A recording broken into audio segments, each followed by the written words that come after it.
Media మిత్రులందరికీ నమస్కారం. సహచర మాజీ మంత్రివర్యులు పెద్దలు శ్రీ మహమూద్ అలీ గారు, శ్రీ ప్రశాంత్ రెడ్డి గారు, శ్రీ శ్రీనివాస్ గౌడ్ గారు, శ్రీ కొప్పుల ఈశ్వర్ గారు, శాసనసభ్యులు శ్రీ గోపాల్ గారు, గౌరవ పార్లమెంట్ సభ్యులు మాజీ స్పీకర్ పెద్దలు శ్రీ సురేష్ రెడ్డి గారు, అందరికీ నమస్కారం. మీ ద్వారా రాష్ట్ర ప్రజానీకానికి అందరికీ కూడా నమస్కారం. మొన్న రంగారెడ్డి జిల్లా, వికారాబాద్ జిల్లా లగచర్లలో జరిగినటువంటి ఆ ఘటనకు సంబంధించి ఆ తదుపరి జరిగినటువంటి పరిణామాల్లో రైతుల్ని, అదేవిధంగా మాజీ శాసనసభ్యుడు శ్రీ పట్నం నరేందర్ రెడ్డి గారిని క్రిమినల్ కేసులో పెట్టి వాళ్ళందరినీ కూడా రిమాండ్కి తరలించటం, దీన్ని మేము తీవ్రంగా ఖండిస్తున్నాం. పరిష్కారం కేసులు పెట్టి జైలుకు పంపడం కాదు. సమస్య అంటూ ఉంటే ఒకవేళ ఆ సమస్య ఉత్పన్నం కావడానికి కారణాలను అన్వేషించకుండా ఒక ప్రజాస్వామ్య ప్రభుత్వం కారణాల లోతుల్లోకి పోయి ప్రజల్ని ఒప్పించి చేయాల్సినటువంటి పనులను మేము బలవంతంగా చేస్తామంటే మరి ప్రజల నుంచి వచ్చేటువంటి తిరుగుబాటును ఎదుర్కోవడానికి కూడా ప్రభుత్వాలు సిద్ధంగా ఉండాల్సి వస్తుంది. ఆ పరిస్థితి రాకుండా ముందు జాగ్రత్తగా వ్యవహరించేటువంటి బాధ్యత ప్రభుత్వానికి ఉంటుంది ఎప్పుడైనా. అందుకోసమే ఆ కేసుల్ని తక్షణం విత్డ్రా చేయాలని చెప్పి మేము డిమాండ్ చేస్తూ ఉన్నాం. ఇదేదో విత్డ్రా చేయమని మేము డిమాండ్ చేస్తే, లేదా ప్రజల పక్షాన లేదా రైతుల పక్షాన మాట్లాడితే ఆ ఘటననేదో లేదా అటువంటి ఘటనలనేదో మేము పురమాయిస్తున్నామనో లేకుంటే వాటిని బలపరుస్తున్నామో అనేటువంటి అవగాహన సరైనది కాదు. ముందు అటువంటివి ఎందుకు జరుగుతున్నాయో భవిష్యత్తులో పునరావృతం కూడా కాకుండా ఏం చేయాలనో ప్రభుత్వం ముందు చూపుతో వ్యవహరించాలి. ఇక్కడ మేము నొక్కి చెప్పదలుచుకున్నది రాష్ట్ర ప్రజానీకానికి కూడా తెలవలసినటువంటి విషయము, అదేదో బీఆర్ఎస్ కుట్ర చేసేదో చేసింది అనేటువంటి కుట్ర ఎక్కడండి? బహిరంగంగా ప్రజలు తిరుగుబాటు చేస్తే అది కుట్ర ఎట్లయితుంది? బహిరంగంగా తిరుగుబాటు చేసిన ప్రజలు, ఆ తిరుగుబాటు కారణమేంది? బాధ్యులు ఎవరు? ఎవరిదా నియోజకవర్గం? సాక్షాత్తు గౌరవ ముఖ్యమంత్రి ప్రాతినిధ్యం వహించేటువంటి నియోజకవర్గం. ఆ నియోజకవర్గ ప్రజలు దయదలిచి గెలిపిస్తేనే కదా ఇవాళ మీరు రాష్ట్ర ముఖ్యమంత్రిగా ఉన్నారు. మరి మీరు అక్కడ ఒక ప్రాజెక్టు పెట్టదలుచుకున్నప్పుడు, ఫార్మాసిటీకి సంబంధించిన క్లస్టర్స్ అక్కడ ఏర్పాటు చేయదలుచుకున్నప్పుడు ప్రజల్ని ఒప్పించే బాధ్యత ఎవరిది? ముఖ్యమంత్రిగా కాదు, ముందుగా స్థానిక శాసనసభ్యుడిగా మీ మీద ఉంది కదా బాధ్యత. ఎన్నిసార్లు పోయినారు? ఎన్నిసార్లు ప్రజల మధ్యలో కూర్చున్నారు? ఎన్నిసార్లు ప్రజలను ఒప్పించే ప్రయత్నం చేసినారు? గతంలో బీఆర్ఎస్ ప్రభుత్వం కేసీఆర్ నాయకత్వంలో కేటీఆర్ మంత్రిగా ఉండగా ఫార్మాసిటీ కోసం అదే రంగారెడ్డి జిల్లాలో 12,000 పైచిలకు ఎకరాల భూమిని రైతుల్ని ఒప్పించి భూసేకరణ చేసి ఫార్మాసిటీ కోసమే కేటాయించి డెడికేటెడ్గా ల్యాండ్ అక్వైర్ చేసి సిద్ధంగా పెట్టినటువంటి దాన్ని మీరు ప్రభుత్వంలోకి వచ్చినాక దాన్ని రద్దు చేసి మాకు బుద్ధి పుట్టినతోనే ఇంకోటి చేస్తామంటే అందులో ఉన్న ఔచిత్యం ఏంటి అసలు? మీ ప్రభుత్వం కాంగ్రెస్ లెడ్ యూపీఏ ప్రభుత్వం ఉన్నప్పుడే కదా 2013 ల్యాండ్ అక్విజిషన్ యాక్ట్ వచ్చింది. అంతకు ముందు ఉండేటువంటి భూసేకరణ చట్టాన్ని సవరణ చేసి భూసేకరణను మరింత కష్టతరం చేసినటువంటిదే యూపీఏ ప్రభుత్వం యొక్క 2013 ల్యాండ్ అక్విజిషన్ యాక్ట్. ఈ దేశంలో ఎక్కడ ప్రజోపయోగం కోసం ఏ ప్రాజెక్టు కోసమైనా ఎక్కడ సేకరణ చేయదలుచుకున్నా 190 ఆటంకాలను కల్పిస్తున్నదే మీ చట్టం, మీరు తెచ్చిన చట్టమే. అటువంటి 2013 భూసేకరణ చట్టంలో ఉండేటువంటి నిబంధనలను, కఠిన నిబంధనలను అధిగమించి ప్రజల్ని ఒప్పించి ఫార్మాసిటీ కోసం ఆ ముచ్చర్ల దగ్గర 12,000 పైచిలకు ఎకరాలను మా ప్రభుత్వం ఆనాడు కేసీఆర్ నాయకత్వాన, కేటీఆర్ నాయకత్వాన సేకరించి రెడీగా పెట్టింది. దాన్ని వాడుకునే విఘ్నత ప్రదర్శించకుండా ఈరోజు అమాంతంగా పోయి అది పక్కకు పెట్టేసి నాకు బుద్ధి పుట్టినతోనే పోయి రైతులు వద్దన్నా కాదన్నా నేను బలవంతంగా తీసుకుంటా, సాక్షాత్తు ఆయన అన్న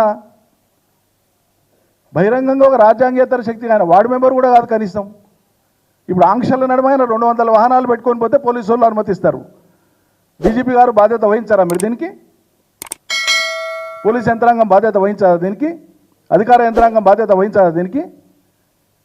సాక్షాత్తు అక్కడ ప్రాతినిధ్యం వహించేటువంటి గౌరవ పార్లమెంట్ సభ్యురాలు సోదరిమణి శ్రీమతి అరుణ గారు పోవడానికి ప్రయత్నం చేస్తే కూడా ఆమెను కూడా ఆటంకపరిచిపోనియరే. మరి ముఖ్యమంత్రి అన్నను మాత్రం వాహనాలు పెట్టి 200 వాహనాలు ఎస్కాట్ పెట్టి పంపించి అధికారులు స్వాగతం పలుకుతారా? ఏమి రాచరికమా, ప్రజాస్వామ్యమా, ఏంది అసలు? ప్రజల్ని మీరు ఎట్లా డ్రైవ్ చేస్తున్నారు? ప్రజలు మిమ్మల్ని ఎట్లా అర్థం చేసుకుంటారు? మీ చర్యల మూలంగా ప్రజలలో అసహనం పెరిగితే ప్రజల బాధ్యులు దానికి? మీ చర్యలు కాదా? మీ చర్యల్ని మీరు సమర్థించుకుంటారా? సమీక్షించుకోరా మీ చర్యల్ని? ఎవరు బాధ్యులు? ఇప్పుడు కొత్త సమస్య కాదు ఇది. గత 9 మాసాలుగా ఇక్కడ ఫార్మాసిటీ రద్దు అని అక్కడ మొదలు పెడతామని ప్రతిపాదనలు మొదలుపెట్టినప్పటి నుంచి అక్కడ ఉండేటువంటి ప్రజలలో అనుమానాలు ఉన్నాయి, అపోహలు ఉన్నాయి. అక్కడ వదిలిపెట్టి ఇక్కడెందుకు వస్తున్నారు? ఇదే ఫార్మాసిటీ కోసం అక్కడ భూములు ఉండగా ప్రభుత్వం తీసుకోగా అక్కడ చేయకుండా ఇక్కడికి ఎందుకు వస్తున్నారు? దీనికి తోడు ప్రజల కళ్ళ ముందలాడ కనిపిస్తున్నది ఏంది? బయటికి ఎవరు కూడా దీన్ని చెప్తలేరు, రాస్తలేరు ఎక్కడ కూడా. దురదృష్టవశాత్తు అక్కడ ఏం జరుగుతుంది? గత కొన్ని మాసాలుగా కాంగ్రెస్ పార్టీకి సంబంధించినటువంటి చోటా నాయకుల నుంచి బడా నాయకుల దాకా ఎక్కడెక్కడ ఇప్పుడు కొడంగల్ నియోజకవర్గంలో, వికారాబాద్ జిల్లాలో, అటు జైరాబాద్ ప్రాంతంలో ఎక్కడెక్కడైతే ఇవి క్లస్టర్స్ వస్తున్నాయని ప్రచారం జరిగిందో అక్కడ చాలామంది వీళ్ళు పోయి భూములు కొంటా ఉన్నారండి. స్థానికంగా ఉండే ప్రజలకు తెలిసి వస్తూ ఉంది అది. ఎక్కడి నుంచో వచ్చి ఎవరో వచ్చి ఎందుకు కొంటున్నారు, ఏంటి దీని వెనక ఏముందని ప్రజలకు అనుమానాలు ఉన్నాయి, అపోహలు ఉన్నాయి. వాటిని తొలగించే బాధ్యత, దూరం చేసే బాధ్యత మీకు సదుద్దేశం ఉన్నప్పుడు తప్పకుండా వెళ్ళండి, కూర్చోండి, మాట్లాడి ఒప్పియండి. మేము ప్రాజెక్టులు కట్టినాడు, ఎన్ని రిజర్వాయర్లు కట్టినాం? మేము ఒక పాలమూరు రంగారెడ్డి కిందనే 5 రిజర్వాయర్లు కట్టినాం. కాళేశ్వరం కింద కట్టిన రిజర్వాయర్లు ఇన్ని చేసినాం మరి. కానీ ఆ రోజు మీరు పోషించిన పాత్ర ఏంటి? మీలాగా మేము చేస్తున్నామా? ఈరోజు ప్రజల దగ్గర పోయి మీరు భూములు లేకండి అని చెప్పినామా? ప్రజలను వినండి అంటున్నాం, వాళ్ళ బాధ వినండి, అర్థం చేసుకోండి, వాళ్ళ అనుమానాలు తీర్చండి అంటున్నాం. అది చేయకుండా మీలాగా ఆ రోజు ఏం జరిగింది?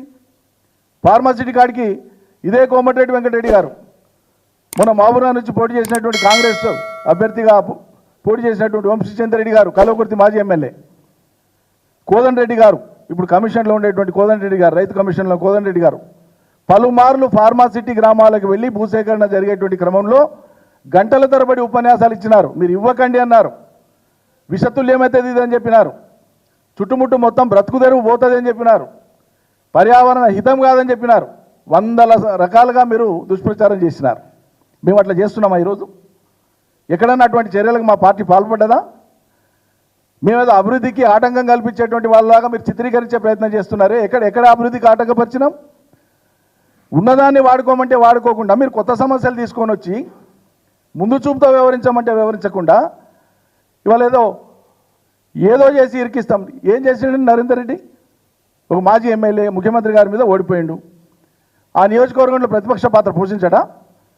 ఆపదున్న ప్రజలు రారా మాజీ ఎమ్మెల్యే దగ్గరికి? కార్యకర్తల నాయకులు రారా? ఆపద వస్తే మాట్లాడారా? అక్టోబర్ నెల మొత్తం మొన్న ఘటన జరిగే వరకు ఆయనకు ఒక 60-70 కాల్స్ వస్తే 80 సార్లు మాట్లాడినని దుష్ప్రచారం చేస్తున్నారు మీడియాలో. ఒకరోజు మాట్లాడినా అండి? ఆపద ఉన్న కార్యకర్తలు మాకే రోజు 10 సార్లు ఫోన్ చేస్తారు. ఒక చిన్న ఇన్సిడెంట్ ఏంటంటే ఒకటే కార్యకర్త 10 సార్లు చేస్తాడు. యాంగ్జైటీ అది. కార్యకర్తలకు ప్రజలకు ఉండేటువంటి యాంగ్జైటీ కొద్దీ పలుమార్లు చేస్తారు. ఫోన్ చేయడం కూడా నేరమా? తప్ప? మరి అదే మీకు ప్రామాణికమైతే అక్కడున్న కార్యకర్తలు ఎవరో నరేందర్ రెడ్డి గారికి ఇన్నిసార్లు చేసిండ్రు కాబట్టి, ఆ నరేందర్ రెడ్డి గారు కేటీఆర్ గారికి చేసిండ్రు కాబట్టి కేటీఆర్ కూడా పాత్ర ఉందని ఏదో చిలిపి చిన్నపిల్లల శాస్త్రాలు ఇలా చిల్డ్రన్స్ డే, పండిట్ నెహ్రూ యొక్క పుట్టినరోజు, బాలల దినోత్సవం ప్రపంచవ్యాప్తంగా. మరి ఇక్కడ ఉండే అధికార యంత్రాంగం, ముఖ్యమంత్రి, ప్రభుత్వం కూడా పిల్లల చేష్టలాగా చేస్తా అంటేనంటే మీ పరువే పోతుంది. ఎంత ఉందా ఉండాలి అసలు? ఏమా కక్ష మనస్తత్వం? ఎందుకు ఆ తొందరపాటు? నరేందర్ రెడ్డికి ఫోన్లు వస్తే నరేందర్ రెడ్డి అక్యూజ్ అవుతాడానండి? నాకు అర్థం కాదు. మరి అదే ప్రామాణికమైతే నరేందర్ రెడ్డి గారి నుంచి వచ్చినటువంటి ఫోన్కు కేటీఆర్ గారి బాధ్యులైతే, కేటీఆర్ గారికి ఫోన్లు వచ్చినందుకే ఆయన కారణమైతే, మరి వెంబడే కేటీఆర్ గారు అదే రోజు స్థానిక జిల్లా వ్యవసాయ అధికారులకు మాట్లాడినరు, అదే రోజు డీజీపీ గారికి కూడా మాట్లాడినారు. మరి వాళ్ళు కూడా ఇప్పుడు అక్యూజ్ కావాలి మీ లెక్కన. కేటీఆర్ ఇంటర్ను డీజీపీకి చేసిండు, అగ్రికల్చర్ ఆఫీసర్ చేసిండు ఫోను. మరి ఆయన నుంచి పోయిన ఫోన్లో కూడా అదే అట్రాక్ట్ అవుతుంది కదా. ఏంది హేతుబద్ధత ఎక్కడుంది? చట్టబద్ధత ఎక్కడుంది? 9 మాసాలుగా రైతులకున్న అనుమానాలను తెచ్చకుండా, అపోహలను తెచ్చకుండా, వాళ్ళని ఒప్పించే ప్రయత్నం చేయకుండా అనేక గ్రామాల ప్రజలు, ఇంకో ఇంట్రెస్టింగ్ విషయం, ఆ గ్రామాలలో మొన్న జరిగినటువంటి అసెంబ్లీ ఎన్నికల్లో కానీ పార్లమెంట్ ఎన్నికల్లో కానీ కాంగ్రెస్కు బీజేపీకి మెజార్టీ వచ్చిందండి. మా పార్టీకి మెజార్టీ రాలే అక్కడ. ఆ రైతులందరూ అన్ని పార్టీల వాళ్ళు, ఇంకా మించి మీ పార్టీకి సంబంధించిన వాళ్ళు, అధికార పార్టీకి సంబంధించిన వాళ్ళే ఎక్కువ ఉన్నారు అక్కడ. మరి వాళ్ళకి ఎందుకు ఆగ్రహం ఉంది? మీకు ఓటేసినటువంటి రైతులకు మీ మీద ఎందుకు ప్రేమ లేదు? ఇప్పుడు వాళ్ళంతా మీకే ఓటేసారు కదా. పోలింగ్ స్టేషన్ నంబర్లు తీసుకోండి. ఇప్పుడు కొడంగల్ నియోజకవర్గంలో ఆందోళన జరుగుతున్నటువంటి గ్రామాలలో గత ఎన్నికలలో వాళ్ళు ఏ పార్టీకి అండగా నిలిచినారో తీయండి, లెక్క తీయండి. మరి మీకు మద్దతు ఇచ్చి మిమ్మల్ని గెలిపించుకున్నటువంటి వాళ్ళు మీ నుంచి సంక్షేమాన్ని, మేలును ఆశిస్తారు తప్పిస్తే కీడును ఆశించారు కదా. వాళ్ళ దృష్టిలో అది కీడు కాదు, మంచి అని మీరు నచ్చజెప్పే ప్రయత్నం చేయండి. ప్రభుత్వ యంత్రాంగం ఉంది మీకు. ఓ గ్రామానికి పోయినటువంటి అధికారులకు, ప్రజల దృష్టిలో ప్రజలకు, జనసామాన్య చదువురాని జనము, పైగా గిరిజనులు ఉన్నారు, వాళ్ళు పాపం, వాళ్ళకి ఆందోళన ఉంది, బాధ ఉంది. వచ్చినప్పుడు ఈయన కలెక్టరు, ఈయన ఎంఆర్ఓ, ఈయన ఆర్డీఓ, ఈయన విలేజ్ అసిస్టెంట్ పేర్లు మెడగట్టుకొని ఉంటారా అండి వాళ్ళు గుర్తుపట్టినకే? ఇంకో పక్క కలెక్టర్ గారే first statement and early statement of the district magistrate is నా మీద దాడి జరగలేదు. ఇది మీడియాలో వచ్చింది. నేను ఎఫర్ట్గా చెప్తున్నా, ఒక్కడి నుంచి చెప్తున్నా, సాక్షాత్తు కలెక్టర్ గారు చెప్పినటువంటి మాట, first statement of the collector, నా మీద ఎటువంటి దాడి జరగలేదు, రికార్డ్ అయి ఉంది అది. ఇప్పుడు ఆయన కంప్లైంట్ కూడా కాదు, డిఎస్పీ ఇచ్చిన కంప్లైంట్ మీద కేసు పెడతారు. ఈ క్షణానికి ఆయన విట్నెస్ కూడా కాదు. రేపు చేస్తారేమో ఈ ప్రెస్ కాన్ఫరెన్స్ తర్వాత, తెలియదు, పాయింట్ ఇస్తున్నాం కాబట్టి ఆ గ్రామాల రైతులందరూ అన్ని పార్టీల వాళ్ళు ఉన్నారు, ఆందోళన ఉంది వాళ్లకు. ఈ ఆందోళనను చల్లబుచ్చేటువంటి చర్యలు, సాంత్వనపరిచేటువంటి చర్యలు చేయకుండా మీ వైఫల్యం మూలంగా, మీ నిర్వాకం మూలంగా రాష్ట్ర స్థాయిలోనే కాదు దేశ స్థాయిలో మీ పరువు పోయిందనేటువంటి ఒక భావన గురై, అవమాన భారానికి గురై ఇలా మీరు దాన్ని రైతుల మీద కక్ష కట్టి వాళ్ళని జైలుకు పంపించి మేము పగదా సాధిస్తామంటేనంటే ఇది ప్రభుత్వం వివరించే పని కాదు. ఇది ఒకవేళ నిజంగా కూడా మీ అంతర్గత విచారణలో, బహిరంగ విచారణలో ఎక్కడైనా నిజంగా ప్రజల నుంచి ఏదైనా తొందరపాటు జరిగి ఉంటే కూడా, ఒకవేళ జరిగి ఉంటే మీ లెక్క ప్రకారంగా ప్రభుత్వం పెద్ద మనసు చేసుకోవాలి. ఇది పద్ధతి కాదు, ప్రభుత్వం మీకోసం ఉంది, ఇది మీ ప్రభుత్వం, మీకు ఏం కావాలో చెప్పండి చేస్తామనాలి తప్ప కక్ష కట్టి ఏం బ్రిటిష్ వాళ్ళ ప్రభుత్వం అనండి నాకు అర్థం కాదు. ఎందుకంటే నైజాం రూలా, చక్రవర్తుల రూలా, గలం ఎత్తితే మేము జైలుకు పంపిస్తాం, కాల్ చేస్తాం, చంపేస్తాం. పైగా సాక్షాత్తు ముఖ్యమంత్రి గారు మాట్లాడతారు. ఘటన జరిగితే దాన్ని ఇన్వెస్టిగేట్ చేసే ఏజెన్సీ ఉంటుంది. ముఖ్యమంత్రి స్వయంగా దీంట్లో పెద్ద వాళ్ళు ఉన్నారు, వాళ్ళ పాత్ర తేలడానికే మేము విచారణ చేస్తాం అంటే లీడ్ మీరే ఇస్తారా ఇన్వెస్టిగేటింగ్ ఏజెన్సీకి? మీ కోరిక ప్రకారంగానే రేపు పోలీసులు ఇన్వెస్టిగేట్ చేయాలా? మీరు అభిలషించినట్లే రేపు పరిణామాలు జరగాలనా? ఇవన్నీ దేన్ని తెలియజేస్తున్నాయి? మీకు మేము మళ్ళీ నొక్కి చెప్తా ఉన్నాం, ఇది సాక్షాత్తు స్థానిక శాసనసభ్యుడిగా ఎన్నికై ముఖ్యమంత్రిగా ఉండేటువంటి రేవంత్ రెడ్డి గారి యొక్క రెండు వ్యూహాత్మక తప్పిదాలు. ఒకటి, ఉన్న ఫార్మాసిటీని వదులుకొని కొత్తది పోయి మొదలుపెట్టేటువంటి ప్రయత్నము. రెండు, కొత్తది మొదలుపెట్టేటప్పుడు ఆ ప్రాంత ప్రజల్ని ఒప్పించకపోవడము. ఎన్నడు పోయినరండి ఈయన? ముఖ్యమంత్రి అయితే ఒక శాసనంలాగా ఇక్కడ మాట మాట్లాడితే ప్రజలు అక్కడ ఉండేటువంటి వాళ్ళంతా లైనప్ అయ్యి ఇక మొత్తం ఇక ఏం చెప్తే అది వినాలనా? వింటారా అట్లా? మీరు చూస్తుంటారు కదా టీవీలలో వీడియోలు కూడా వచ్చినాయి. సాక్షాత్తు వీళ్ళు అన్న ఎట్ల భూములు ఏరో చూస్తాం, ఇక ఆ భాష నేను మాట్లాడి రిపీట్ చేస్తే సంస్కారం కాదు. ప్రజలను ఎవరైతే రైతులు ఆందోళన చేస్తున్నారో ఆ రైతుల పట్ల మాట్లాడిన మాటలు, వాడినటువంటి భాష అట్లా మాట్లాడతారా? అట్లా రెచ్చగొడతారా? ఇవన్నీ నిజం చెప్పాలంటే ఇవన్నీ చేసినా మీరు శిక్షార్హులు, మీరు కారకులు. వీటన్నిటికీ ఈ సమస్య పెరగడానికి మీరు కారకులు. నరేంద్ర రెడ్డి గారు పోయి ఏ గ్రామంలోనన్నా మీటింగులు పెట్టి ఉపన్యాసం పెట్టి ప్రజలకు రెచ్చగొట్టిండా? ఇప్పటిదాకా వచ్చిన ప్రజలకు సాంత్వన పలికాయా? మీరు మీ ప్రొటెస్ట్ను ప్రజాస్వామ్యబద్ధంగా తెలియజేయండి ప్రభుత్వానికి. ప్రజాస్వామ్యంలో ఇది నిరంతరం ఉండేదే. ప్రజలు తమకు నచ్చని విషయంలో కానీ, తమకు ఇష్టం కాని విషయంలో కానీ ప్రొటెస్ట్ చేసినప్పుడు రాజకీయ పక్షాలు కానీ, ప్రజాస్వామ్యవాదులు కానీ ప్రజల పక్షాన తమ గళం వినిపిస్తారు. డెమోక్రసీలో అందుకే ఆ సేయింగ్ ఉంది, opposition has always got a say while ruling party has always got a way to do the things. ఒకరికి నిరంతరం మాట్లాడే స్వేచ్ఛ ఉంది, అభిప్రాయం చెప్పే స్వేచ్ఛ ఉంది. అయినా సరే ప్రజాస్వామ్య ప్రభుత్వాలు కాబట్టి మెజారిటీ మీద ఉంటాయి కాబట్టి ఎవరైనా చెప్పినా అంతిమంగా వాళ్ళు చేయదలుచుకున్న కార్యాన్ని ప్రజాస్వామ్యబద్ధంగా చేయాలి. మాకు అధికారం ఉంది కాబట్టి మేము చేయదలుచుకున్నాం కాబట్టి మీ మీద నడుచుకుంటూ పోయి చేస్తాం, మిమ్మల్ని కాల్చుకుంటూ పోయి చేస్తాం, మిమ్మల్ని కొట్టుకుంటూ పోయి చేస్తాం, జైలుకు పంపిస్తాం, మేము చూస్తాం. ఈ దౌర్జన్యంతోనే జరగదు కదా పని. రాచరికంలోనే జరగలేదు. ఇట్లా ఒప్పించి చేయాలి. మేమందరం కూడా ప్రాజెక్టులు కట్టినప్పుడు మేమందరం కూడా ఇక్కడ ఉండేటువంటి మాజీ మంత్రివర్యులందరూ కూడా మా శాసనసభ్యుల సహకారం తీసుకొని, స్థానిక ప్రజల సహకారం తీసుకొని ఒక్క రిజర్వాయర్ కట్టేటువంటి చోటికి ఒక్కొక్కరం 60-70 సార్లు విజిట్ చేసి ప్రజలకు అవసరమైన కాడ దండాలు పెట్టిన మొంగి, అయ్యా ఇది మీ భవిష్యత్తు కోసం అర్థం చేసుకోండి అని. అంత ఓపికగా అంత సంయమనంగా ప్రజలను ఒప్పిస్తేనే మేము ఇలా అత్యంత భారీ ప్రాజెక్టుల నిర్మాణం పూర్తి చేసినాం. మీకు ఆ ఓపిక ఉండాలి కదా, ఆ ప్రయత్నం చేయాలి కదా. మీలాగా మేము అడ్డం పడలేదే, 190 కేసులు వేయలేదే పాలమూరు రంగారెడ్డి మీద, కాళేశ్వరం మీద. మీలాగా భూసేకరణ జరిగే ప్రతి చోటుకు పోయి రైతులను రెచ్చగొట్టి ఆ రోజులల్లా మేము 5-6 లక్షలు ఇచ్చేటువంటి రోజులల్లా 20 లక్షలు అడగండి, 30 లక్షలు అడగండి అని రెచ్చగొట్టలేదు కదా. ఎక్కడ రెచ్చగొట్టినామా? ఏ ప్రభుత్వం అయినా ప్రభుత్వం ప్రజలది, ప్రజల కోసం పనిచేయాలని అభిలషిస్తాం. కానీ మీరు చేసే పని ప్రజల కోసం కాదు, అది ప్రజల యొక్క అనుమానము. మేమంటలేము ఈ మాట. ఆడపోతే జనం చెప్తుండ్రు, చుట్టుముట్టు వాళ్ళు వచ్చి ఎవరో భూములు కొంటున్నారా, ఏదో ఫార్మసిటీ వస్తుందట, ఫార్మాస్యూటికల్ కంపెనీలు వస్తాయట, భూములు కొంటున్నారు. కొనేటోళ్ళు ఓనంగా సర్కారు తీసుకోగా మాకేం మిగులుతుంది, పైసలు ఇస్తే మేము ఏడపై బతుకుతాం. ప్రజల యొక్క ఆవేదన ఇది. దానికి జవాబుగా మీ చర్యలు ఉండాలి తప్పిస్తే ఈడ దొరుకుతారో వీడిని పెడదామా, వాడిని పెడదామా, ఈయనని పెడదామా, ఆయనని పెడదామా. పీసీసీ ప్రెసిడెంట్ కూడా మాట్లాడండి. డీజీపీ అండి మీరు, నాకు అర్థం కాదు. కేటీఆర్కు శిక్ష తప్పదట్లు. కేటీఆర్ కావచ్చు, బీఆర్ఎస్లో ఉండేటువంటి టాప్ టు బాటం ఉండేటువంటి లీడర్షిప్ మీద కూడా ఎన్ని వేల కేసులన్నా పెట్టుకోండి, ఎవడు భయపడాడు కేసుల కోసం. We honour the law, we honour the rule of law, but we condemn the abuse of law. We condemn the abuse of law. Abuse of law that is carried out by the state is always condemnable. We condemn it.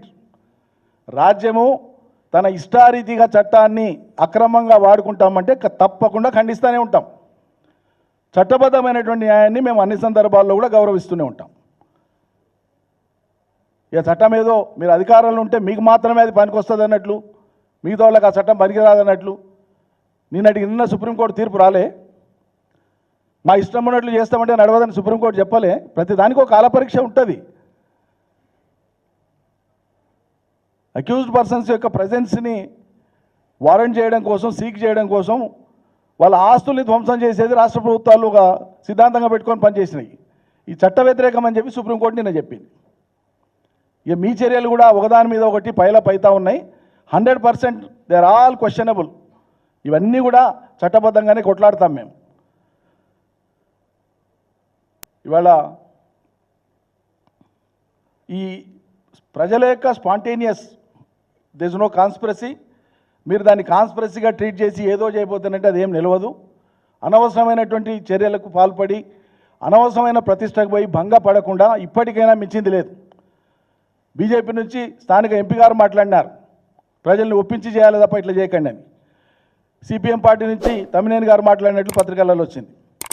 ఇతర పక్షాలు కూడా స్పందించేటోళ్ళు స్పందిస్తూనే ఉన్నారు. మీరు ప్రజాభిప్రాయాన్ని ప్రాతిపదికగా తీసుకొని పనిచేయండి. ఒక ఘటన జరిగితే కక్షభూని వాళ్ళ మీద మేము ఏదో చేస్తామన్న పంతానికి పోకండి. ఇది 2 గ్రూపుల మధ్యనో, 2 వ్యక్తుల మధ్యనో, లేకుంటే 2 ఫ్యాక్షన్ల మధ్యనో జరిగేటువంటి పోటాపోటీ యుద్ధం కాదు ఇది. రాజ్యపాలన. తప్పకుండా గత ప్రభుత్వాల కాలంలో కూడా ప్రభుత్వాలు పంతానికి పోయి ఏం చేసినాయో ఏమి వాళ్ళు అనుభవించినో మనం చూసినాం గతంలో. విద్యుత్ ఛార్జీలు పెంచొద్దు అని చెప్పి మొరబెట్టుకోనికే రైతులు ఆందోళన చేసి రోడ్ల మీదకి వస్తే కాల్చి చంపినారు. ఏమైంది? ఫలితం అనుభవించారు కదా దానికి. ఖమ్మం జిల్లాలో కూడా కాల్పులు జరిగినాయి. ఏమైంది? ఫలితం అనుభవించారు కదా. ఇలా కొడంగల్లో కూడా రైతుల మీద, వికారాబాద్ జిల్లాలో కూడా రైతుల మీద పెట్టినటువంటి కేసులు, అది ఒక రైతు, కొద్దిమంది రైతులు, ఒక గ్రామం రైతులు, 2 గ్రామాల రైతుల ఇష్యూ కాదు.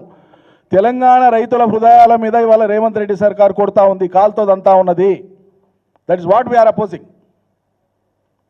ఈ నిరంకుశత్వాన్ని మేము వ్యతిరేకిస్తున్నాం.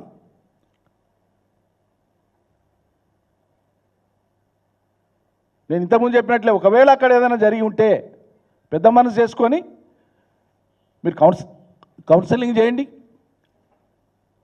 అటువంటి పరిస్థితి ఇంకెక్కడైనా ల్యాండ్ ఎక్విజిషన్ జరిగే చోట రాకుండా ముందస్తు చర్యలు తీసుకోండి. మేము సిద్ధంగా ఉన్నాం. ఒక అపోజిషన్ పార్టీగా ప్రజల పక్షాన వాయిస్ వినిపిస్తాం. వాళ్ళ వాయిస్ వినండి. ప్రజలు కన్విన్స్ అవుతానంటే మేమెందుకు కన్విన్స్ కావండి? మేము కూడా కన్విన్స్ అవుతాం ప్రజలు కన్విన్స్ అయితే. కానీ కన్విన్స్ చేసే బాధ్యత ఎవరిది? మీది కాదా? మేము శాసనం చేస్తాం, మీరు పడి ఉండాల్సిందే, మీరు వినాల్సిందే. ఈ ధోరణి ఎక్కడిది? ఎందుకు ఈ ధోరణి? ఎందుకు ఈ పట్టుదల? అంతిమంగా ప్రజలు కదా. మీరు చేసేది ప్రజల కోసమే అయినప్పుడు, విశాల ప్రయోజనాలు దానివల్ల ఉన్నాయన్నప్పుడు 4 రోజులు ఓపిక బట్టి ప్రజల్ని ఒప్పించేటువంటి దానికి ఎందుకు మీరు పూనుకుంటలేరు? ఎందుకు ఈ దుందుడుకు చర్యలు? ఎందుకు ఈ కక్ష సాధింపు చర్యలు? ఎందుకు ఈ పంతాలు? కాబట్టి మరొకసారి మేము విజ్ఞప్తి చేస్తున్నాం, అదేవిధంగా డిమాండ్ కూడా చేస్తున్నాం. కేసు విత్డ్రా చేసుకోవాలి, కేసెస్ విత్డ్రా చేసుకోవాలి. అనవసరమైన పంతాలకు పోవద్దు. విత్డ్రా చేసుకోవాలంటే మేము ఏదో భయపడుతున్నామని కాదు. మీరు ఎన్ని పెట్టినా పెట్టండి, కానీ రైతుల పక్షాన మాట్లాడడం మా ధర్మం. రైతుల ఆత్మగౌరవాన్ని పెంచింది, రైతుల యొక్క ఆత్మవిశ్వాసాన్ని పెంచింది మా పార్టీ ప్రభుత్వం ఆనాడు కేసీఆర్ నాయకత్వాన. ఇలా మీరు రైతులకు సంఖ్యలేసి జైళ్ళకి తీసుకొని పోతుంటేనంటే మేము చూస్తూ ఊరుకోం. రైతుల పక్షాన మేము కూడా అవసరమైతే రేపు మూకుమ్మడి జైలు భరోలకు కూడా తెలంగాణ రైతాంగం సిద్ధమవుతుంది. దానికి అవకాశం ఇవ్వకుండా విజ్ఞతతో ప్రదర్శించేటువంటి బాధ్యత ప్రభుత్వాన్ని అని చెప్పి హెచ్చరిస్తా ఉన్నాం. Thank you.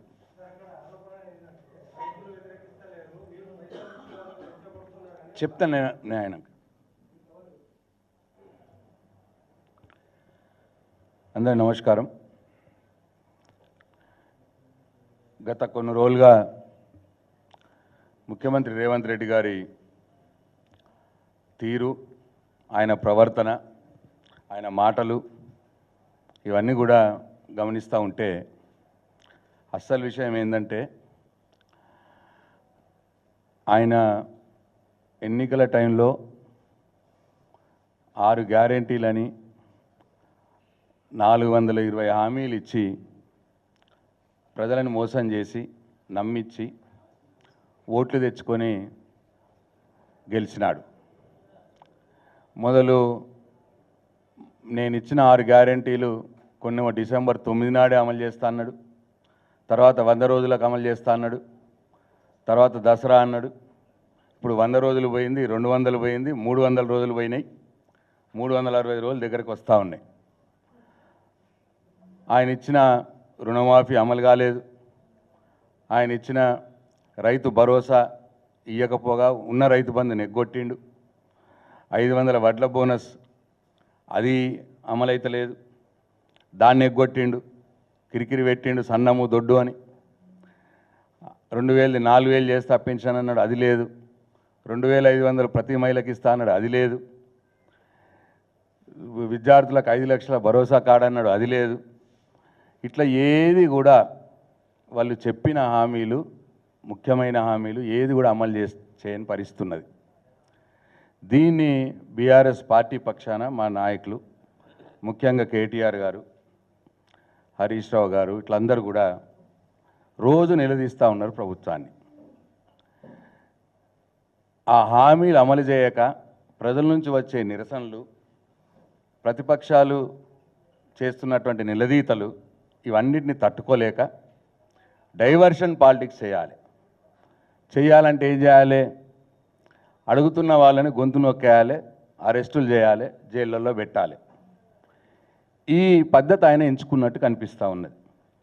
ఎందుకంటే మా పట్నం నరేందర్ రెడ్డి గారు అరెస్ట్ అదే కోవలోకి చెందింది. అక్కడ ఆయన సొంత నియోజకవర్గంలో కొడంగల్లో ఫార్మా ఇండస్ట్రీ ఆయన అల్లుడు కోసం, ఎవరి కోసం కాదు, మళ్ళా ముఖ్యమంత్రి గారు అల్లుడు కోసం ఫార్మా ఇండస్ట్రీ పెట్టాలని పాపం గిరిజనుల యొక్క భూములు గుంజుకునే ప్రయత్నం చేసే క్రమంలో భూమి కోల్పోతున్న రైతులు వాళ్ళు ఆందోళన చేస్తున్నారు. అట్లనే అక్కడ మాజీ శాసనసభ్యుడిగా ఉన్న నరేందర్ రెడ్డి గారు, ఎందుకంటే రైతుల పక్షాన కొట్లాడాల్సిన బాధ్యత ప్రతిపక్షాలదే కాబట్టి వారి పక్షాన పోరాడిండు. దీనికోసం అటు రైతుల మీద కక్ష పెట్టుకొని వాళ్ళని అరెస్ట్ చేయించిండు, 16 మందిని చేయించి రాత్రంతా కొట్టి ఇవాళ జైలు వేసారు. అట్లనే నరేందర్ రెడ్డి గారు ఈయన అడుగుతున్నాడు కదా రోజు అని చెప్పి ఈయనను అరెస్ట్ చేసినారు. దానికి కుట్రవన్నీరు అని ఒకటి పెట్టినారు. ఇక్కడ సురేష్ అనే వ్యక్తి ఒక టీఆర్ఎస్ పార్టీ నాయకుడు ఉన్నాడు. ఆయనను పెట్టుకొని నరేందర్ రెడ్డి కుట్రబండిండు అని, ఫోన్లు చేసి కుట్రబండిండు అని. నేను మీడియా పక్షాన తెలియజేస్తా ఉన్నా, మాకున్న సమాచారం ప్రకారం 12వ తారీఖు నాడు ఈ ఇన్సిడెంట్ జరిగింది. రైతులు అధికారుల మీద కోపంకి వచ్చారు. 12వ తారీఖు నాడు మా నరేందర్ రెడ్డికి ఆ సురేష్కు అసలు ఫోన్ల సంభాషణలే జరగలేదు, ఒక్క కాల్ కూడా లేదు. 11వ తారీఖు నాడు ఒక్క కాల్ ఉంది. అయితే వాళ్ళు కాల్ లిస్ట్ చూస్తే అవి బయట పడలే. అరే ఫోన్లే చేయలేదు కదా, 12వ తారీఖు నాడు ఇన్సిడెంట్ జరిగిన రోజు ఫోన్ లేదు, అంతకన్నా ఒకరోజు మూలు కుట్రవన్నారంటే ఒకటేసారి మాట్లాడినారు. కాబట్టి ఏం చేసినారు, 3 నెలల కాల్ లిస్ట్ పెట్టినారు. ఇప్పుడు ఆ రిమాండ్ రిపోర్ట్లో, పోలీస్ రిపోర్ట్లో 3 నెలల్లో ఇన్నిసార్లు మాట్లాడినరు అన్నది మాట మాట్లాడుతున్నారు. అంటే దీన్ని కుట్రగా చూపించే ప్రయత్నం. మా పార్టీ నాయకుడితో మాజీ శాసనసభ్యుడు, మండల పార్టీ ముఖ్య నాయకుడు ఆయన, మాజీ శాసనసభ్యుడు రోజుకోసారి మాట్లాడతాడు, 3 నెలల్లో 100 సార్లు మాట్లాడతాడు. దాంట్లో తప్పేముంది? అదేదో కుట్రబడినరు అని ఒక కోణంలో పెట్టి ఇవాళ ఆయన అరెస్ట్ చేసినారు. దీన్ని బీఆర్ఎస్ పార్టీ తీవ్రంగా ఖండిస్తూ ఉన్నది. దీంట్లో కుట్ర లేదు, పాడు లేదు. ఎవడు భూమి గుంజుకున్న ఆయన కోపం వస్తుంది. ఇవాళ ఇప్పుడు పత్రికా మిత్రులు ఉన్నారు, మీ భూములు కూడా గవర్నమెంట్ తీసుకుంటా అంటే మీకు కూడా కోపం వస్తుంది. లేదు మంచిగా మాట్లాడి ఒప్పించి తీసుకుంటే ఓకే, ఒప్పేయకుండా బలవంతంగా గుంజుకుంటాం. ఆయన అన్న, ముఖ్యమంత్రి గారు అన్న ఎట్లు ఇయ్యర్రా మీ సంగతి చూస్తాం, లాక్కుంటాం, పిక్కుంటాం అని మాట్లాడితే ఎవరికైనా కోపం వస్తుంది. ముఖ్యమంత్రి మీద ఉన్న కోపం పాపం అధికారుల మీద చూపించారు. కాబట్టి దీంట్లో ఎవ్వరి కుట్ర లేదు. ఇక దీంట్లో ఏంది, ఆయనకు రేవంత్ రెడ్డికి ఒక ఫోబియా పట్టుకున్నది. అది మెంటల్లీ డిసైడ్ అయిపోయింది. ఆయన ఎట్లనే కేటీఆర్ని అరెస్ట్ చేయాలి అని చెప్పి మొన్నేమో కార్ రేస్ లేదో అన్నాడు. ఆ కార్ రేస్లో ఏముంది, ఏమీ లేదని అధికారులు చెప్పారు. ఏముంది కార్ రేస్లో, బాధ్యత కేటీఆరే అన్నాడు. అవునండి 55 కోట్లు మేము ఒక కంపెనీకి ఇచ్చినాము, రెండోసారి కార్ రేసులు ఆర్గనైజ్ చేస్తా అంటే మీ ప్రభుత్వం వచ్చినాక మాకొద్దు కార్ రేసులు అన్నారు, పోయినాయో డబ్బులు, మీరు పెడితే ఆ డబ్బులన్నీ ఉపయోగపడేదని ఓపెన్గా చెప్పినాడు కేసీఆర్. దాంట్లో బహిరంగంగానే చెప్పినాడు. దాంట్లో ఏమీ లేదని మళ్ళీ ఇదేదో దొరికింది కదా దీంట్లో ఇరికిద్దామని చెప్పి కేటీఆర్ అట పట్నం మహేందర్ రెడ్డికి ఫోన్ చేసి మాట్లాడిండట. 100% మాట్లాడతాడు కేటీఆర్. ఎందుకు మాట్లాడు పట్నం మహేందర్ రెడ్డి గారికి, పట్నం నరేందర్ రెడ్డి గారితో? ఆయన మా నాయకుడు, మా పార్టీ వర్కింగ్ ప్రెసిడెంట్ కేటీఆర్. ఒకసారి కాకపోతే 10 సార్లు మాట్లాడతాడు. ఎస్ అన్న, రైతులు ఇట్లా ప్రాబ్లం ఉంది, భూములు గుంజుకుంటున్నారు, రైతులు ఆందోళన చెందుతున్నారు అంటే మా కేటీఆర్ చెప్తాడు నరేందర్ రెడ్డి గారికి, ఎస్ నువ్వు రైతుల పక్షాన నుండి పోరాడు నరేందర్ అని చెప్తాడు. దాంట్లో కుట్ర ఏమున్నది? బహిరంగంగానే వాళ్ళే వచ్చి కేటీఆర్ గారిని వచ్చి కలిసినారు తెలంగాణ భవన్లో, రైతులు వచ్చి బహిరంగంగానే కలిసినారు. దాంట్లో కుట్ర ఏముంది? ఏదో ఒకటి చేసి అరెస్ట్ చేయాలి. బీఆర్ఎస్ పార్టీలో ఉన్న నాయకులందరిని అరెస్ట్ చేయాలి. అరెస్ట్ చేసి జైళ్ళలో పెడితే అడిగేటోడు ఉన్నాడు అనుకుంటున్నాడు రేవంత్ రెడ్డి. రేవంత్ రెడ్డి గారు మీరు ఒకటి గుర్తుంచుకోండి, బీఆర్ఎస్ పార్టీలో ఉన్న నాయకులు కేసీఆర్ గారు తీర్చిదిద్దినటువంటి ఉద్యమ సింహాలు. మీరు నన్ను అరెస్ట్ చేసి అనుకోరి బాల్కొండలో ఎవడు అడిగేటోడు ఉండడు అనుకుంటారేమో, ఇంకో 100 మంది కేసీఆర్లు పుడతారు బాల్కొండల, నీ ప్రభుత్వాన్ని నిలదీయటానికి, నువ్వు ఇచ్చిన హామీలు ఎగవేస్తున్నందుకు నిన్ను నిలదీయటానికి. అంతేగాని అందరినీ జైల్లో వేస్తే అయిపోద్ది అనుకుంటున్నామేమో. ప్రతి ఊరికి ఒక కేసీఆర్ పుడతాడు. మీరు ఎంత నిర్బంధించినా, మమ్మల్ని ఎంత గొంతు నొక్కేయాలని ప్రయత్నం చేసినా నీ వైఫల్యాలను మేము ఎత్తి చూపుతూనే ఉంటాం. మీ హామీలు అమలు చేసేదానికి మీ వెంట పడుతూనే ఉంటాం. నువ్వు ఇది కుట్రా పిట్రా ఏదో పెట్టి ఏదో కేసులు పెట్టి జైలు వేస్తామని అంటే భయపడ్డాడు ఎవరు లేడు ఇక్కడ. అయినా అవినీతి పార్టీ మీది. పిసిసి మహేష్ కుమార్ గౌడ్ గారు అంటున్నారు కేటీఆర్ మొదటి ముద్దాయట. అప్పుడే కేటీఆర్ మొదటి ముద్దాయని పిసిసి ప్రెసిడెంట్ ఎట్లా చెప్తాడు? అంటే మొదలే పోలీసు వాళ్ళకి చెప్తున్నారన్నట్ట మీరు?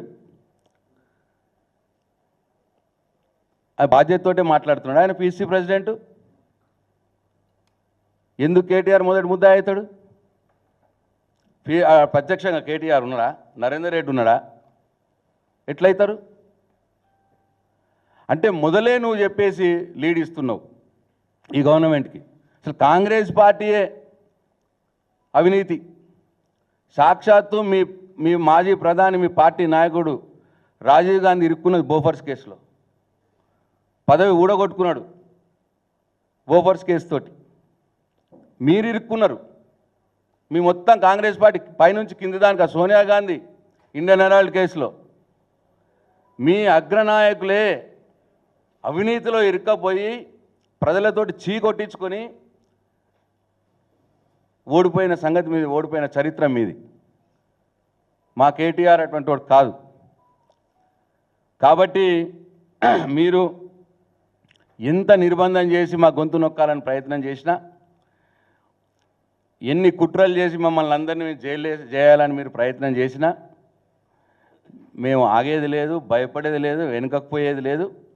100 మంది కేసీఆర్లు పుట్టి నీ అవినీతిని, నీ చేతగాని తనాన్ని, నీ ప్రభుత్వ వైఫల్యాల్ని ఎండగడుతూనే ఉంటామని చెప్పి మరొకసారి రేవంత్ రెడ్డికి నేను హెచ్చరిస్తూ ఉన్నాను.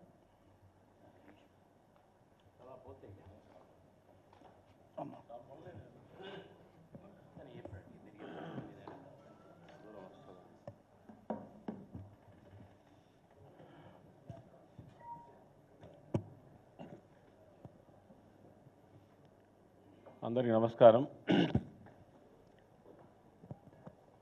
నిన్న జరిగినటువంటి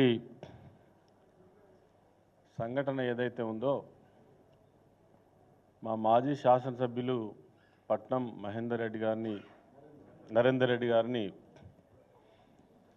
అమానుషంగా అరెస్ట్ చేయడం ఏదైతే ఉందో, దీన్ని బీఆర్ఎస్ పార్టీ పక్షాన తీవ్రంగా ఖండిస్తూనే,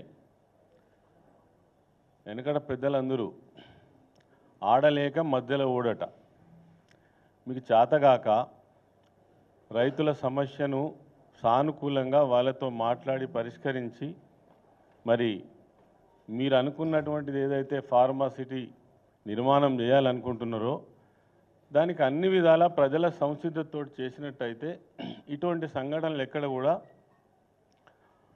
కూడా జరగవు. ఇంతకుముందే మా నాయకులు చెప్పినట్టుగా కాళేశ్వరం ప్రాజెక్టుతో పాటు అనేక ప్రాజెక్టుల నిర్మాణం సందర్భంలో వేలాది ఎకరాల ల్యాండ్ ఎక్విజిషన్ జరిగినప్పుడు ఒక్క సంఘటన అయినా ఇట్లాంటిది జరిగిందా?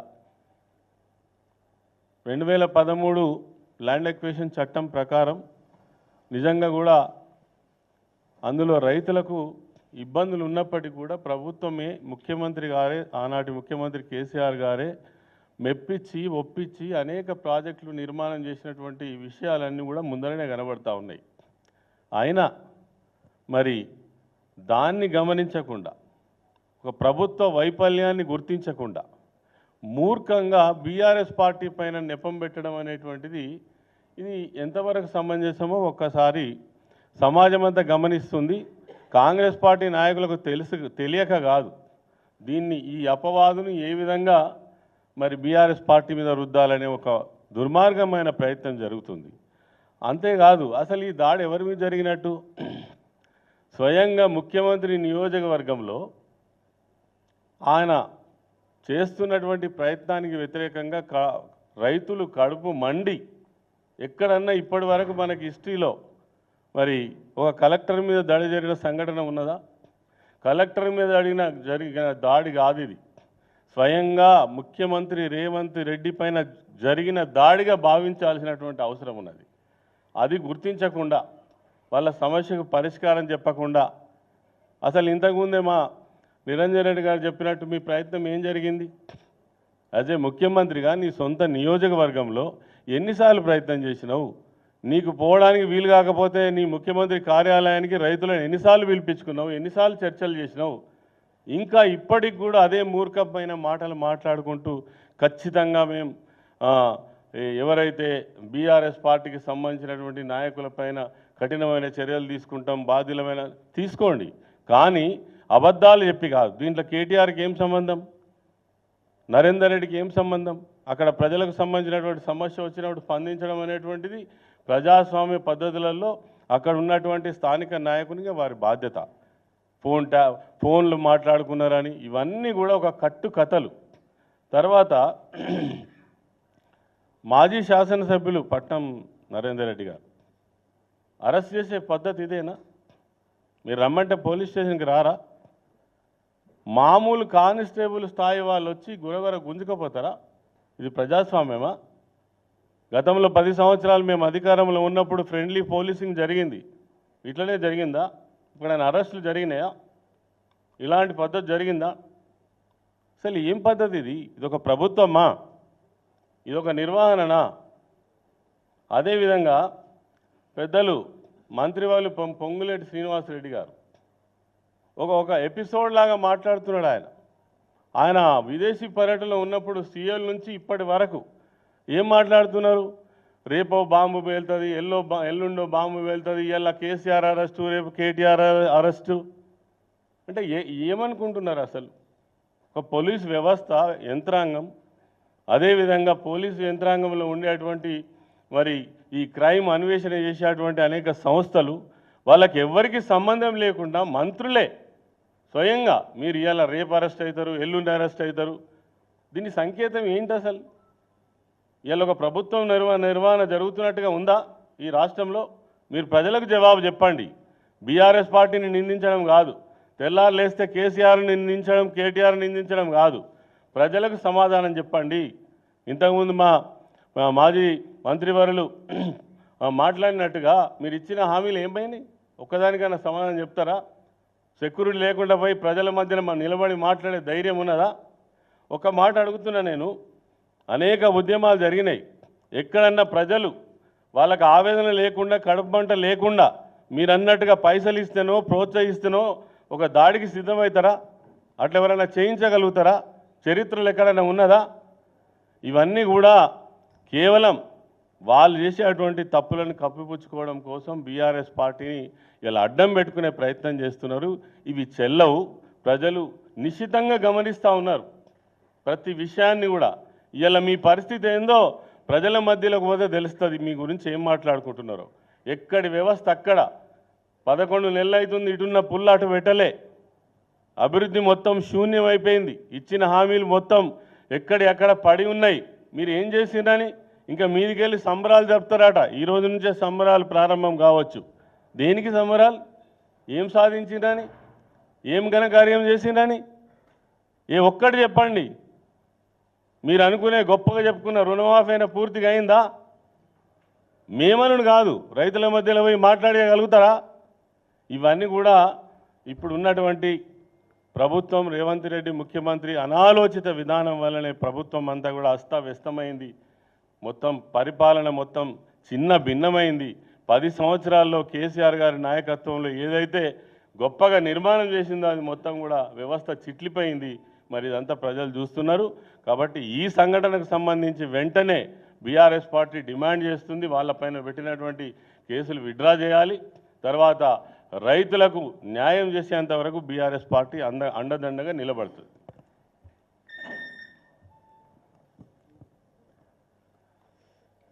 మీడియా మిత్రులకు అందరికీ నమస్కారం. పెద్దలందరూ కూడా చాలా విషయాలు చెప్పారు కనుక అవి రిపీట్ కాకుండా, మన జరిగినటువంటి దాడిలో అంటే గ్రామస్తులు ఘటన అంటే వాళ్ళే ప్రజలు ఒప్పుకున్నారు. వాళ్ళు ఒక రాజకీయ పార్టీగా చూడకండి, గ్రామంలో అన్ని పార్టీల వాళ్ళు ఉన్నారు. పబ్లిక్ హియరింగ్ అన్నప్పుడు భూములు ఉన్నా లేకపోయినా గ్రామంలో ఉన్నటువంటి అందరితో పబ్లిక్ హియరింగ్ తీసుకుంటాం. ఒక ఇండస్ట్రీ వచ్చేటప్పుడు, ఒక పాలసీలో ఒక మేజర్ ఇండస్ట్రీ వచ్చినప్పుడు ప్రజాభిప్రాయ సేకరణ ఉంటుంది, భూములు ఉన్నా లేకపోయినా కూడా. ఆ గ్రామంలో అందులో భాగంగా వాళ్ళు గత 8 నెలల నుంచి 9 నెలల నుంచి కూడా వాళ్ళందరూ వ్యతిరేకిస్తున్నారు. మరి ఆ వ్యతిరేకిస్తున్న క్రమంలో ఉద్యోగస్తులపైన దాడి జరిగిందని మనం చూస్తూ ఉన్నాం. ఆ దాడిని మేము చింతిస్తున్నాం, ఆ దాడిని మేము ఖండిస్తున్నాం కూడా. అదేవిధంగా ఎమ్మెల్యే గారిని పైన చేసినటువంటి దాని మీద కూడా ఖండిస్తూ ఉన్నాం. ఉద్యోగస్తుల మీద దాడిని ఎప్పుడు కూడా మేము మా పార్టీ తరఫున ప్రోత్సహించలే. ఫారెస్ట్ డిపార్ట్మెంట్ అధికారుల మీద దాడి చేస్తే స్వయంగా నాటి ముఖ్యమంత్రి గారు వారికి సరైనటువంటి అడవులకు మీరు ఒక్కరు పోకండి, మీకు బందోబస్తు తీసుకొని పోండి, బలగం తీసుకొని పోండి, ఆయుధాలు కూడా మీకు ఇస్తాం, పోలీస్ స్టేషన్ మాదిరిగా మీకు కల్పిస్తామని చెప్పి, రక్షణ కల్పిస్తామని చెప్పి వాళ్ళని పంపించడం జరిగింది. ఒక ఇరిగేషన్ అధికారులను 2015లో 16లో కొంతమంది నాయకులు దాడి చేసినప్పుడు కూడా స్వయంగా మేమే ఒక 200 కార్లతో ఇరిగేషన్ ఆఫీస్ నుంచి ర్యాలీ పంపినాం. అంటే అందరు తెలియాలని, ఎవరు కొట్టొద్దు, దాడులు చేయొద్దు, ఏదంటే ఇవ్వండి, అధికారులు పని చేయకపోతే పై వాళ్ళకు ఫిర్యాదు చేయండి అని చెప్పి. మొన్న 15 రోజుల క్రితం మేము గద్వాల వెళ్ళినప్పుడు ఇటిక్యాల ఎంఆర్ఓ అని ఒక కాంగ్రెస్ నాయకుడు కొట్టినని మా దగ్గరికి వచ్చింది. నేను స్వయంగా ఫోన్ నెంబర్ తీసుకొని అతను మాట్లాడినా. ఆయన పని చేయకపోతే కలెక్టర్ చెప్పండి, చీఫ్ సెక్రటరీ చెప్పండి, లేదు మన జిల్లాలే కదా ముఖ్యమంత్రి గారు దృష్టి తీసుకెళ్ళండి, ట్రాన్స్ఫర్ చేయించండి, కొట్టే అధికారం మీకు ఎక్కడిది.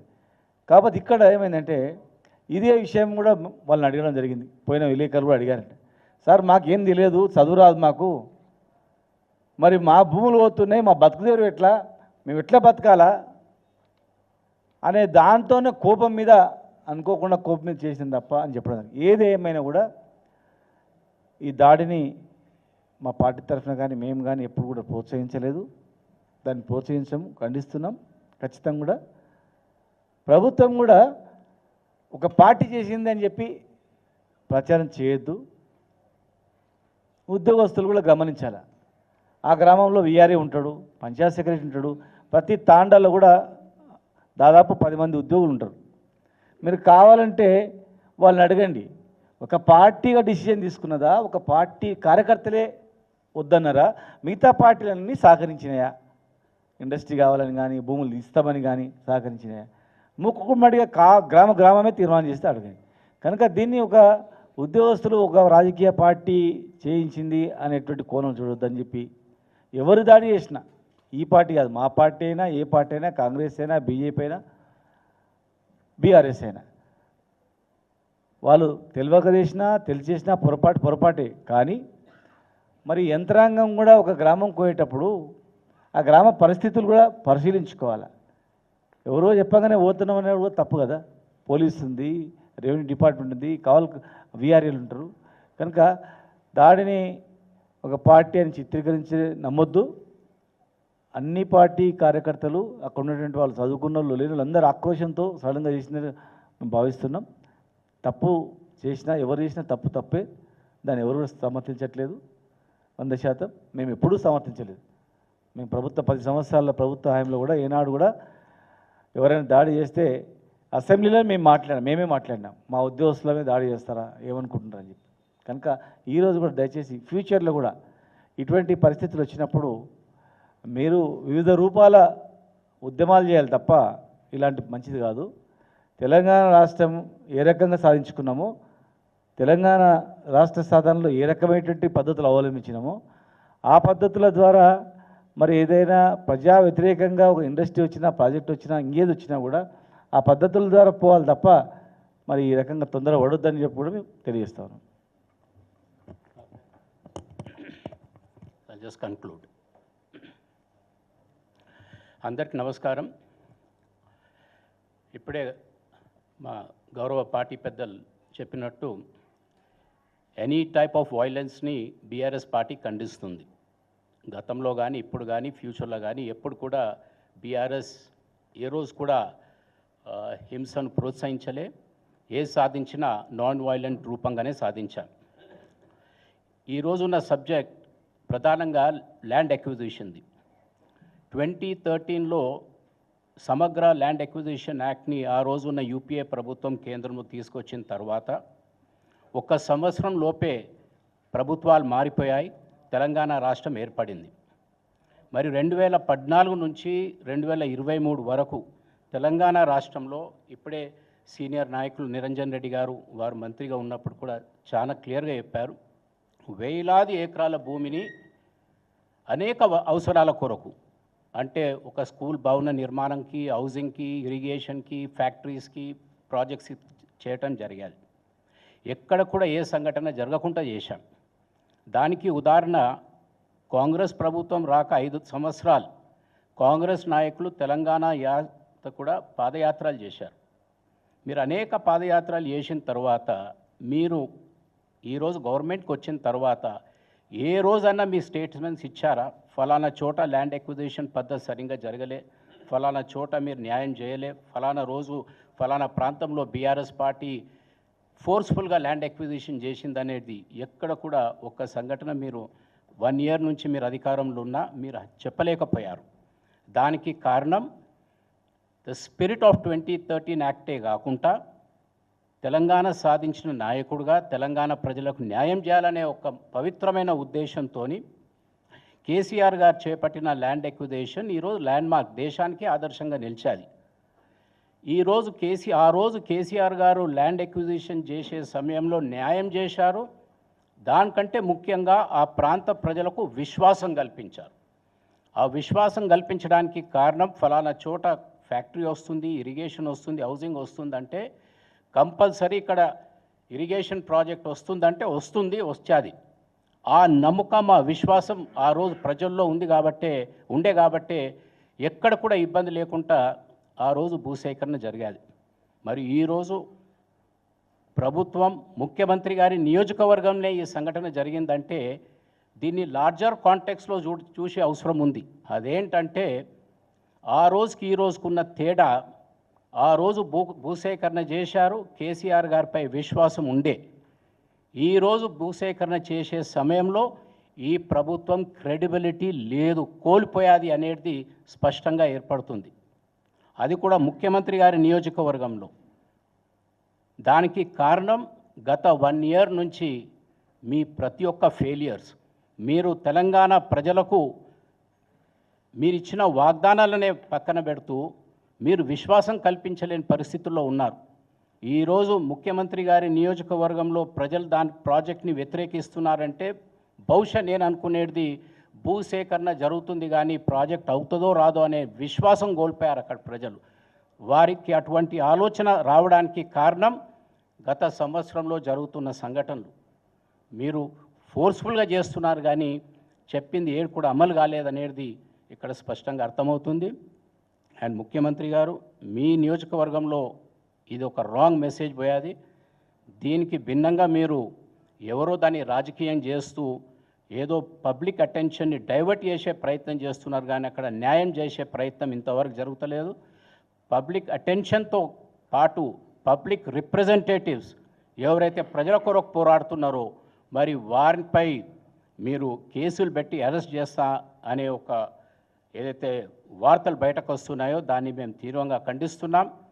ఎందుకంటే ఇప్పుడే మిత్రులు చెప్పినట్టు అంత పెద్ద ఉద్యమాన్ని 14 సంవత్సరాలు కేసీఆర్ గారి నాయకత్వంలో జరిగినప్పుడు మీరు రాశారు, నేషనల్ మీడియా రాశాది, అంతర్జాతీయ మీడియా కూడా రాశాది. ఏంటంటే ఇంత శాంతియుతమైన ఉద్యమం బహుశా భారతదేశ చరిత్రలో ఒక రాష్ట్ర సాధన కొరకు ఎక్కడ జరగలేదనేది చెప్పారు.